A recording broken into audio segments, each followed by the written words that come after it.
Əgər suyu davamlı olaraq sıxsaydıq, nə baş verərdi? Nəticədə o, nəyə çevrilərdi? Təsəvvür edək ki, sonsuz miqdarda suyu, sonsuz təzyiq tətbiq edə bilən bir cihazın içinə qoyuruq. Təzyiq artmağa başlayanda, suyun temperaturu da yüksəlir. Tez bir zamanda onun qaynama nöqtəsinə çatacaq. Təzyiq hər kvadrat düyməyə 1,5 milyon funt çatdıqda, su molekullarındakı hidrogen-oksigen rabitələri qırılır. Bu, birbaşa yüksək sıxlıqlı bərk buz kristallarına çevrilməsinə səbəb olar. Lakin bu maddə, gündəlik həyatda gördüyümüz adi buz deyil. Əslində bu, hidrogen və oksigen atomlarının polimeridir.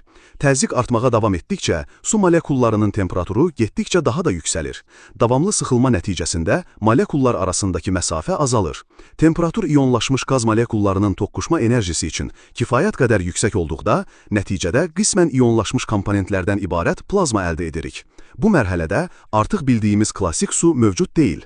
Təzyiq hər kvadrat düyməyə 15 milyon funt çatdıqda, atomlar arasındakı məsafə son dərəcə kiçilir. Temperatur da inanılmaz dərəcədə yüksəkdir. Bu mərhələdə isti və sıx maddə adlanan bir hal əldə edirik. Burada atom nüvələrinin birbaşa toqquşaraq nüvə birləşməsinə, nüvə sintezinə getmə ehtimalı var. Təzyiq hər kvadrat düyməyə 600 milyon funt çatdıqda, su birbaşa metal halına keçir və metal hidrogen əmələ gətirir. Bu, insanların uzun müddətdir əldə etməyə arzusunda olduğu bir enerji materialıdır. Əgər ona sahib olsaydınız, dünyanın ən varlı insanı olardınız. Təzyiq hər kvadrat düyməyə 3 trilyon funt çatdıqda, son dərəcə diqqətli olmalısınız. Çünki bu mərhələdə hidrogen atomları nüvə birləşməsinə girərək azot əmələ gətirir. Eyni zamanda, qabın içindəki maddənin şiddətlə genişləndiyini görərdiniz. Buna görə də onu saxlamaq üçün möhkəm bir qab hazırlamalısınız. Əks halda, buraxılan enerji bütün bir şəhəri məhv edə bilər. Əgər təzyiq daha da artarsa, azot, karbona, sonra isə dövrü cədvəlin ardıcıllığı ilə digər elementlərə çevrilməyə davam edər. Təzyiq günəşin mərkəzindəki təzyiqdən 8 dəfə çox olduqda, son nüvə birləşməsi məhsulu olan dəmir əmələ gəlir. Əgər bu nöqtədə də dayanmaq fikrində deyilsinizsə, dəmir atomlarındakı elektronlar sizə müqavimət göstərməyə çalışacaq.